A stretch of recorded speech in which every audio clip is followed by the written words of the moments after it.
This is my story. This is my journey. This is my pain. This is my ache. This is my mistakes. This is my gift.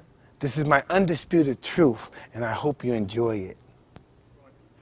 Mike, a lot of people remember the documentary Tyson.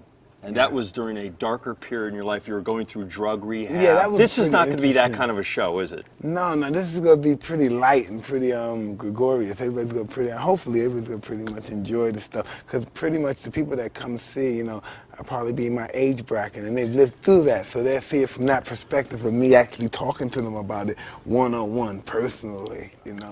I mean, you have a great sense of humor. Do you think people realize that? And you think people will be surprised by your ability to tell stories? Well, you know, I don't know, because, you know, I was talking to the rap, remember 50 Cent, the rap, and we did a Street King commercial. And he was saying he was showing it to people, and they said, "Are you serious? How was it to be around him? Was he okay? And, you know, was he creepy? Was he, you know, I don't know, was he growing up your leg? Was he trying to eat you? What was going on? Was everything cool there? Was it safe?" And they said, "No, he's awesome. He's funny. He's a character." But he was telling me, he said, "See, Mike, you need to meet these people. See, they're only familiar with seeing you when you have your war face on. When you go into war and you're real arrogant and mean and you're just raunchy and stuff. And that's what they see, and that's what you left. You know, but things are coming around now. They see you do The Hangover. They see you did Herman Cain. They saw you do the president's speech, and everybody, they get a different perspective. And I was just so grateful to hear that.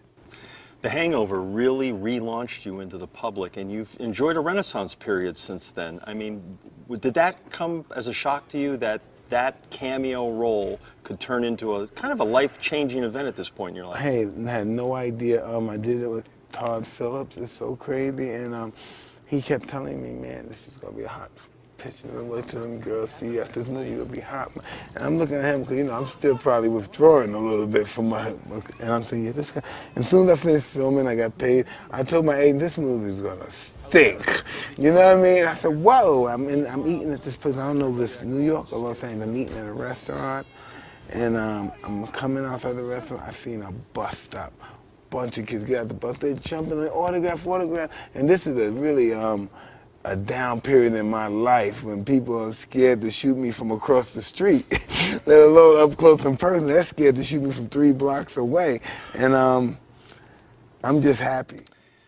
Let's talk about some of the people you're going to dish on in your show. I don't know if I'm dishing on anybody, but they're a part of my life. Well, let's start with Robin Givens. Oh, wow. Everybody always wants to know about Robin Givens. Well, yeah, what do you want to know? Was your relationship as turbulent as it appeared to be in the New York City tabloids, or were you guys maybe hooking up together when everybody thought you were going tooth and nail and arguing? Well, I don't know. We were going tooth and nail and arguing until we had to fight. That's what people when divorces do, especially when they're young, immature kids. They fight, but after they finish fighting, we fuck. You know, I don't know. So maybe it was. We may have to bleep that out, but I love your answer. Maybe it was going on a little bit too longer than it should have been. But I don't know. I was just a young kid. I didn't know anything about girlfriends and stuff. To be honest, that might have been my 5th or 6th girlfriend at the time. I don't know. Before I got married, I didn't know anything about girls. I was stupid. And they do you know? Like I was saying. By the divorce, me and my wife were still, my ex-wife was still pretty intimate and stuff.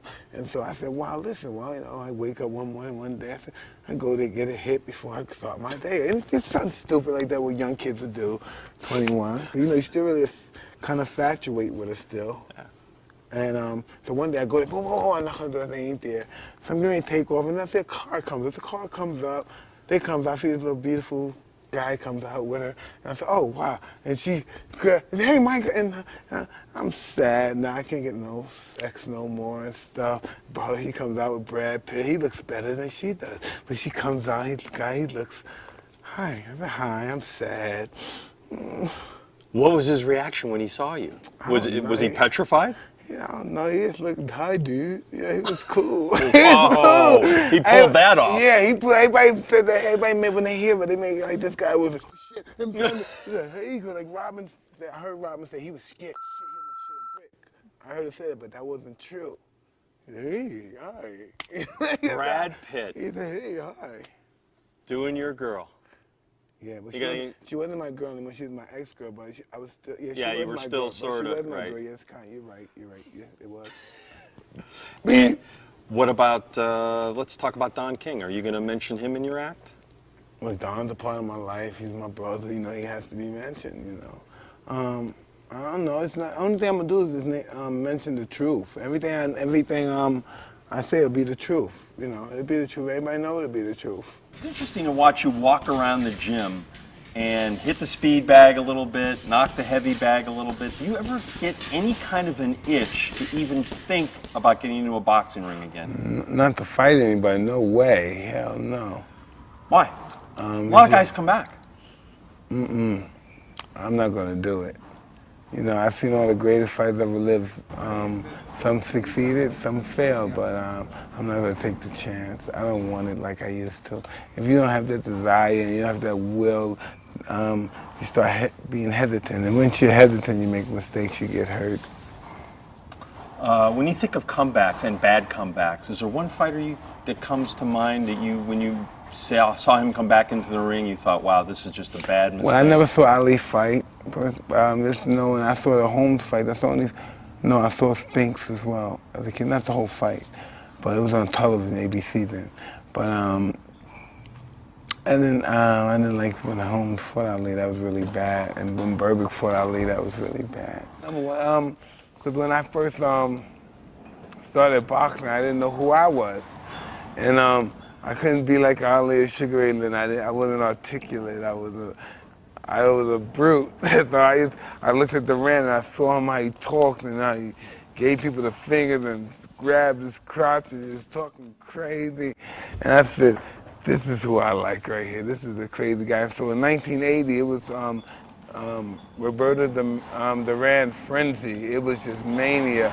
And I was just so happy to be around at that time. That was just the turning point of my whole life as a young man trying to find himself in the world. When I watched that fight, I remember this. I watched that fight, I never felt the same feeling again. Through my whole career to now, I never felt that feeling again.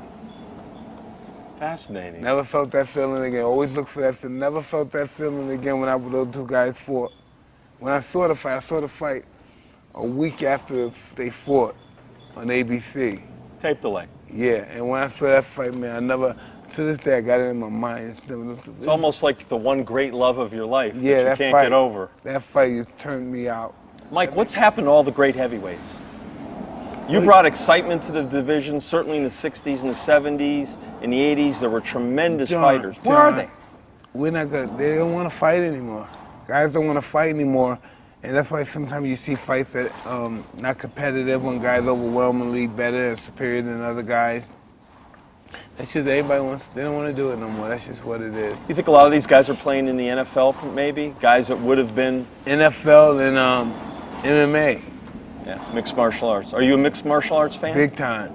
Because in boxing, really, you have to, if a guy's hands are better and his movement's better, and if he has courage, then he's better than you. You're gonna get second money. In MMA, the guy can box better, you can punch, you grab him, you put him down, you can choke him. You got so many other angles of winning. If you were younger,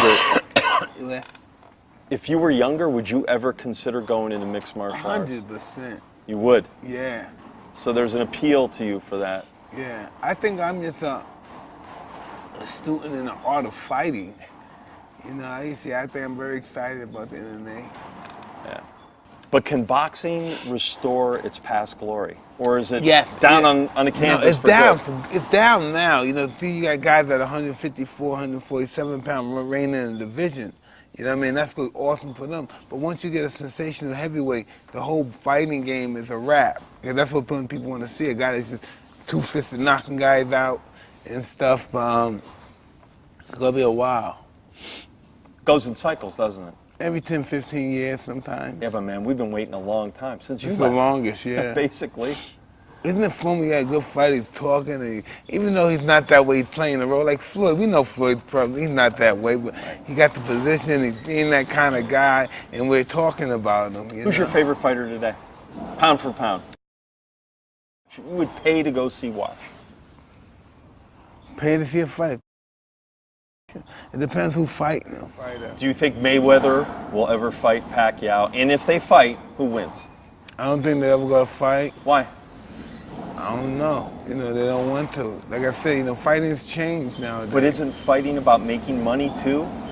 They Fight- can't figure no, out how to whack up fight- $100 million? No, fighting nowadays is about keeping yourself clean and not to lose and not to risk losing. Oh, You know? that's the modern day Yeah. version.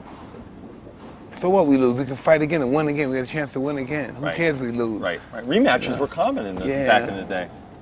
I really miss fighting, but I'm not there anymore. But my fighting is just, man, when you see two great fighters at the top of their career and they really want to win, wow, it's an awesome thing.